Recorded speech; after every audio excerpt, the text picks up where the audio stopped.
জুতো দেখ, জুতোটা খোল। বাবা তো ভালোভাবে বললেই হয়।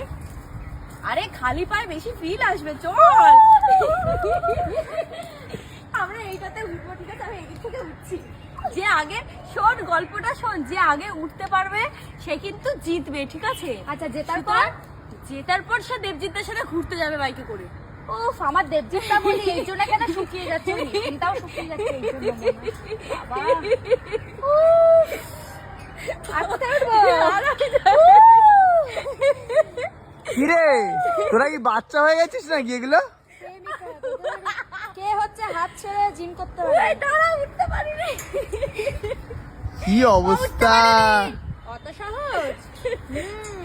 ও বাগো, পায়েল তো উঠতেই পারছে না। হ্যাঁ, আমি উঠতে কাঁচা, তোর মতো নাকি? হ্যাঁ, আমি তো পাকা আম, আমার তো সবসময় টস টস করে। তাই আমাকে, আমি উঠতে পারবো না তো কে উঠতে পারবে?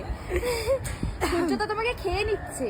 ও আর বলিস না রে, সূর্য তো আমাকে খেয়ে নিচ্ছে, কিন্তু আমি যাব কোন দিকে? কোনটাতে উঠলে জেতা ছিল? কোনটাতে উঠলে? তুই কি পুরো জিতে টপে। গেছিস? হ্যাঁ, আমি জিতে গেছি। পুরো একদম মগডালে উঠতে হবে। মগডালে কিন্তু পড়ে গেলে লেগে যাবে, লেগে গেলে কিন্তু আর কেউ কিছু করতে পারবে না। আর কোনো পড়ে যাওয়ার সিন নেই, এখানে আমরা বসে বসে একটু পা দোলাই। দেবজিৎদা কিন্তু সুন্দর সুন্দর জায়গাতেই আমাদের দুজনকেই ঘুরতে নিয়ে আসে, কোনো একদম। তফাৎ করে না যে কোনটা বউ কোনটা শালি, কোনো তফাৎ নেই। Thank you. দেবজিৎকে এত এত নজর দেয়, পুরো পুরো রোগা হয়ে গেছে, শুকিয়ে যাচ্ছে বেচারা। রে আমি আর কিছু বলার আমি নেই। তোমাকে নজর দিই, বলো। কি বলবো, আমি তো এই যে কিছু আমরা বলতেই এত পারছি না, খেলছি, তুমি দেখছো, কিন্তু রোগা হয়ে মজা। যাচ্ছে। ওই কিছু তোকে আমি আর প্রোটিন দিতে পারবো না, তুই বাড়ি যা। আমি আর পারবো না। আমি প্রোটিন শেক খাবো। দেখি তো একটু ঝুলতে পারি নাকি।